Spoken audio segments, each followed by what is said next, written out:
In any normal year, I would be delivering a talk that you would be hearing as part of our annual member banquet, likely after our meal, but before the music and dancing.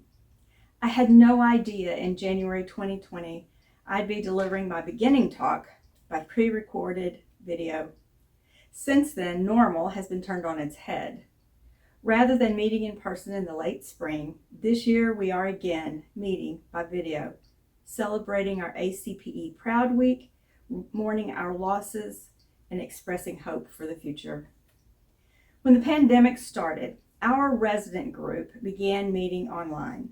Our spiritual care staff were divided into two teams so as not to work overlapping shifts and in an effort to prevent us from inadvertently infecting one another. We didn't see each other except by video conference or at the very brief changing of shifts.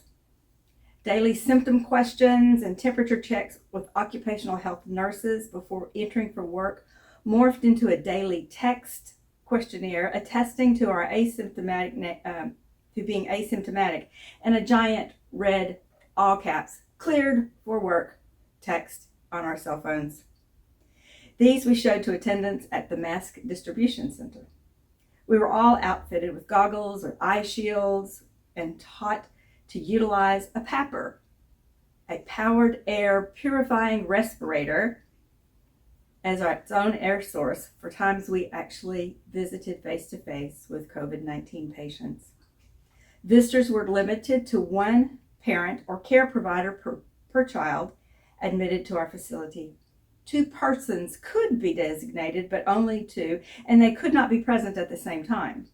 Many parents, care providers, did 12-hour shifts for weeks, alone in the hospital with their child or grandchild or foster child. Persons from outside could not come in at the time of a death unless granted special permission. It was an agonizing time as we watched families suffer their loss with little outside family support as they said farewell to a child or adolescent. Most of these families did not have a child who had COVID-19. From the beginning of the pandemic, some of us have been on shifting ground. Our colleagues in New York were valiant as they stood shoulder to shoulder with first responders and medical personnel working in untenable conditions for far too many hours at a time and sometimes in peril. There are those of us who succumbed to the virus, the illness, the stress of it all. As it spread across the country and into every state, certified educators, ACPE psychotherapists, and spiritual care providers walked alongside others, doing all they could to ease the pain of those dying without family present and family members who were denied the solace of being with the ones they loved as they moved to the next phase of their existence. Some of our ranks experienced this grief personally. How great are the holes in our hearts. Holes left by those we love who have died, by those we can only be near by phone or video, those we have depended on for consultation and support in our ministry, our vocation, and our circle of support and care. These holes are not easily filled in the very best of circumstances, and friends, we are yet not living in the very best of circumstances. After cases began to recede in daily numbers and vaccinations were available, restrictions were relaxed a bit. Masks continue to be mandatory in our facility for everyone. Visitation is opened a bit and yet still monitored closely. And we still do our symptom screening every day.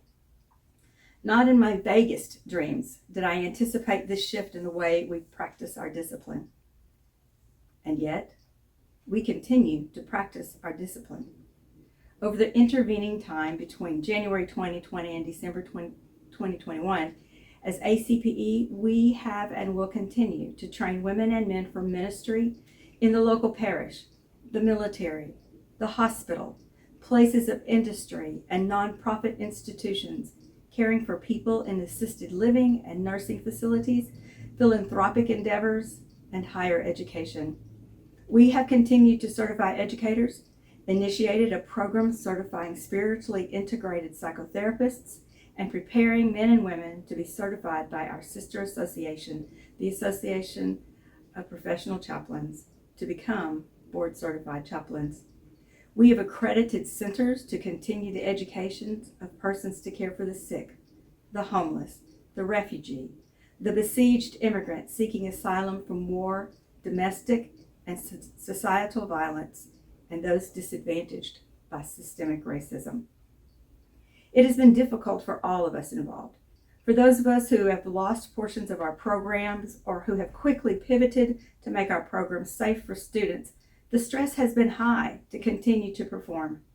We've gone to work during the pandemic, seeking to prepare our students for their work in different situations, hoping the students will all be diligent in precautionary practices.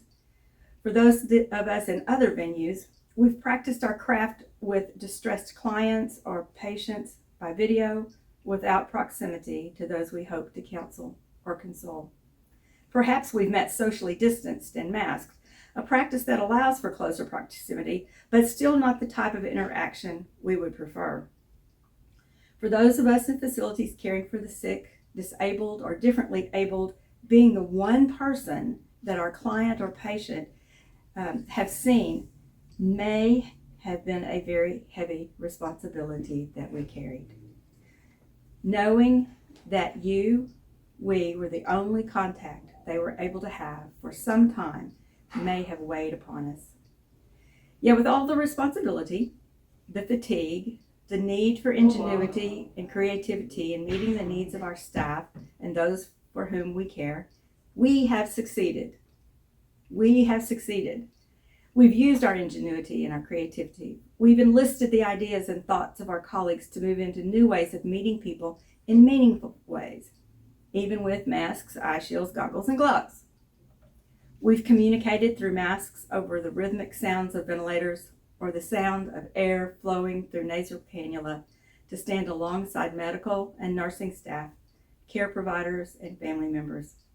We've honored the tears of the grieved and often felt brokenhearted along with them. There have been those of us responsible for guiding our congregations, our communities of worship, in the shift to worship online and now slowly back to gathering in person. The changes we have all been challenged by are too numerous to name. It is my fervent prayer that soon this pandemic will be to a manageable point that we can gather face to face in ways that will renew our spirits. Until that time, I pray for each of us to begin our days with the intention to do good, that through every week we seek rest in the mundane and small. We give thanks in quiet moments. We find joy in the laughter of friends, even over the video or phone. We recognize the holy in the perseverance of the downtrodden and stand with those who are alone. May we each do our best to honor the other, the Creator, and ourselves in our work. Thank you for these 2 years. It has been my honor to serve you and the association that has formed me as a pastor. Thank you for the work you do in forming women and men to care for souls in need. Bless you.